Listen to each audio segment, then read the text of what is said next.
Olá, vamos continuar então a nossa disciplina falando de gestão de compras e atendimento a fornecedores. Nós estamos na aula número 2 e essa aula número 2 vai ter esse conteúdo programático. Tipos de licitação, nós vamos fazer uma visão ampla do que seria uma licitação, lote econômico, cadeia de abastecimento e aí, eu devo comprar ou eu devo produzir aquele insumo que eu preciso? Então, para falar do primeiro tema, nós vamos falar do que é licitação.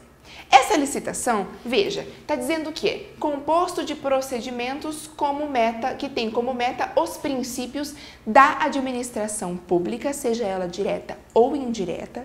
E esses princípios são quais? São princípios que regem a nossa legislação e dizem que ela deve ser principalmente a partir da ideia legal do que o país prega, ela deve ser impessoal, a partir do princípio da moralidade e deve ser pública e, além disso, deve ser eficiente. Isso é o que rege a administração pública hoje no Brasil.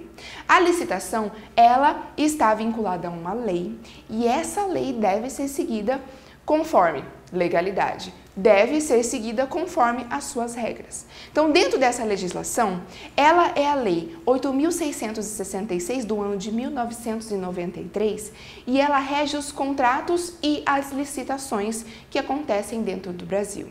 Nós precisamos entender que a licitação ela é uma forma de compras públicas, então o governo precisa fazer compras, mas o governo não pode se portar como uma administração privada. Como uma empresa privada, eu busco o que eu preciso comprar, eu busco um fornecedor e eu compro. A administração pública não pode fazer isso. Ela precisa passar por esse processo chamado de licitação.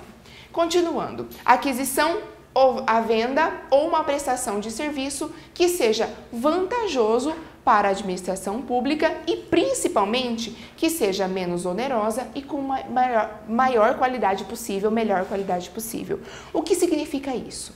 Quando você puder, você pode buscar a lei da licitação, você pode dar uma lida sobre o que ela rege, quais são os principais tópicos, em vistas de aumentar o seu conhecimento.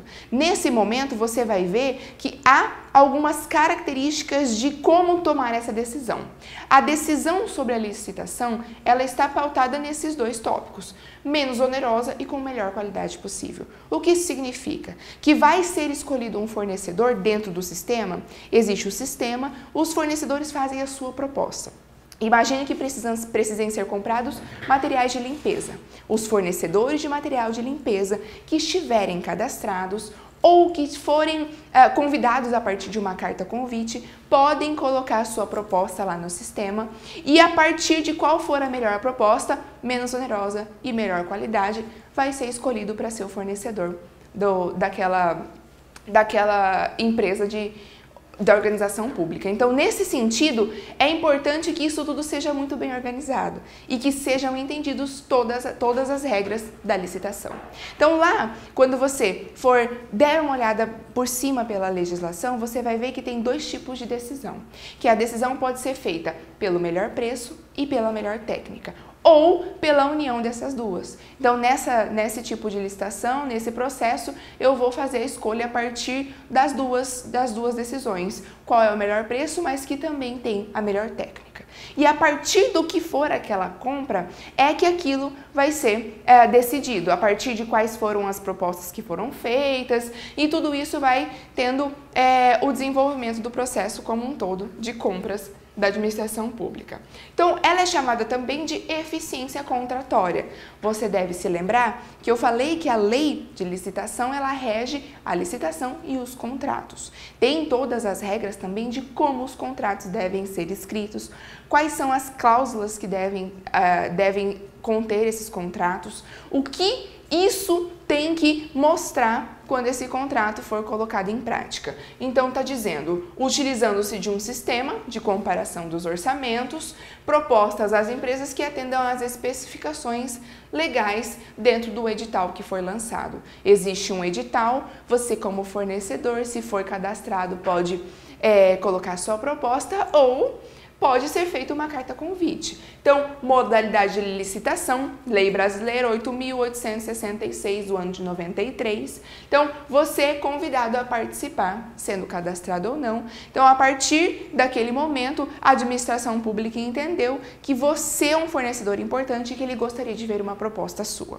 Então, essa ideia de licitação é como acontece, né, no governo, assim como ele não pode ter os mesmos processos de compra do que a administração privada. E isso tudo nos leva a começar a entender o que seria, por exemplo, um lote econômico. Esse lote econômico, que é a quantidade a repor de produto na minha organização, vai determinar o quê? Quantidade que deve ser comprada pela organização de determinado produto. Em função do quê? Vai ser uma função do meu consumo médio mensal, do que é a minha estocagem, se eu tenho um estoque de segurança, se a minha produção aumentar muito, eu tenho um estoque de segurança do meu produto, que é o meu insumo, por exemplo. Isso tudo tem que ser calculado em vistas de quê? De que eu não fique sem produto e em vistas de que eu tenho que entender quais são os períodos do mês, quais são os períodos do ano que eu tenho que fazer determinado tipo de compra. Isso tudo é muito importante. Vê-se hoje que algumas organizações não colocam isso em prática. Você consegue imaginar que uma organização não tem um calendário de compras, né? Então, pode ser também um dos motivos pelos quais algumas organizações têm dificuldades no médio e longo prazo, né? Porque falando do curto prazo, ela consegue com um capital inicial, por exemplo, mas no longo prazo ela precisa ter uma gestão do que comprar, qual valor vai ser isso, quais são os fornecedores que eu tenho que pagar hoje, quais no próximo período. Então, tudo isso faz diferença para que haja uma boa administração daquela organização. Então, essa quantidade a repor ela é regida por uma fórmula simples de custo médio mensal vezes o meu tempo de reposição. Eu sei qual é o meu consumo médio mensal, o que é consumido daquele produto no mês e quanto tempo demora para ele ser reposto. Eu posso imaginar que, no caso de vendas em um restaurante, eu consumo de alface determinada quantidade de quilos por dia e eu preciso saber qual é o tempo de reposição daquele alface. Eu tenho que saber se eu sou um restaurante que vai trabalhar no período noturno, talvez eu não consiga comprar uma grande quantidade daquele produto alface específico, com aquela qualidade, com aquele preço, no período da noite. Eu preciso saber que o meu tempo de reposição é 24 horas, por exemplo. E eu vou adicionar nessa quantidade a repor o meu estoque de segurança. Para que serve o estoque de segurança? Tem um objetivo de repor ou de entender como funcionam incertezas. Eu tenho esse estoque de alface, mas a minha produção foi muito alta porque eu tive muitos clientes naquela noite. Esses cálculos têm que começar a ser feitos a partir da necessidade de entendimento do meu consumidor. Eu sei, por exemplo, que em datas comemorativas, na Páscoa, a venda de chocolates vai ser muito mais alta do que nos outros períodos do ano. Então, é importante que eu tenha um bom estoque e que eu tenha um estoque de segurança na semana da Páscoa. Eu preciso saber se eu, como uma loja, vou colocar à venda mais ovos ou mais barras de chocolate. O que as pessoas estão preferindo comprar naquele momento. E se por acaso o mercado alterou-se e as pessoas querem comprar mais barras de chocolate, eu tenho um estoque de segurança para atender o meu cliente. Isso tudo faz parte da decisão da gestão. E aí a gente fala de cadeia de abastecimento. Essa cadeia de abastecimento é responsável pela administração do transporte dos materiais entre fornecedores até empresa, eu como empresa. Então, a cadeia de abastecimento é o que vai me trazer lá o meu insumo, do meu fornecedor, por exemplo, de alface. Onde está o meu fornecedor de alface? Ele está a tantos quilômetros longe da cidade. Eu tenho que trazer aquele alface até o meu restaurante. Isso tudo é a minha cadeia de abastecimento, é o que vai me abastecer para o que eu preciso para a produção. E essa cadeia é chamada de cadeia porque são muitos fornecedores. Eu não preciso só de um fornecedor de transporte de material alface. Eu preciso de um fornecedor de transporte de pão, eu preciso de um fornecedor de carne, um fornecedor de arroz, eu preciso de um fornecedor de guardanapos e mesas e assim sucessivamente. toda essa cadeia de abastecimento, para cada uma dessas atividades, eu tenho que fazer o meu custo de reposição, o meu consumo mensal, o que eu tenho de tempo de reposição para cada um desses produtos. Então veja que a partir do momento que você começa a idealizar uma organização, é importante pensar na cadeia de abastecimento.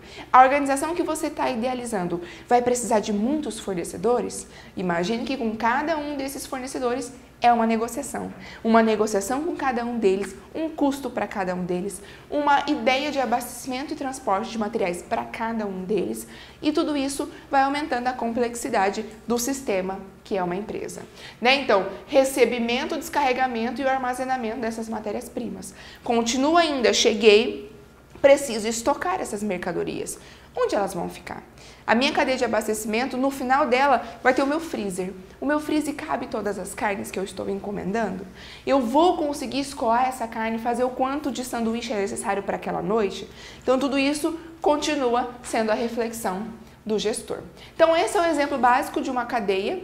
Nessa cadeia de abastecimento, você pode identificar vários tipos de atividades, né? Então, imagine que a empresa, o seu fornecedor, por exemplo, começa aqui. O seu fornecedor vai te fornecer, aqui tem uma taça de bebidas. Então, ele vai sair do estoque dele, vai fazer o transporte. Provavelmente, aqui ele está me dizendo que é um fornecedor internacional, ele está levando para um container. Para o container, ele vai lá para o meu porto, do porto para o navio, do navio vai para a entrega e ainda vai continuar essa cadeia de abastecimento. Imagine que você está pensando, idealizando uma empresa que tenha fornecedores internacionais. Provavelmente vai passar por uma cadeia dessa de abastecimento só para sair do país de origem. Para depois, a partir do navio até chegar no Brasil, por exemplo, ainda continua uma cadeia longa de abastecimento. Todas essas decisões são importantes para a organização. E tudo isso ainda é regido por contratos. Mais importante ainda de sabermos como funciona a legislação de contratos, como eles devem ser escritos, quais são as cláusulas principais para que essas compras elas tenham a maior eficiência que seja possível para a sua organização. Aqui a gente termina de falar de cadeia de abastecimento e a gente se vê num próximo momento.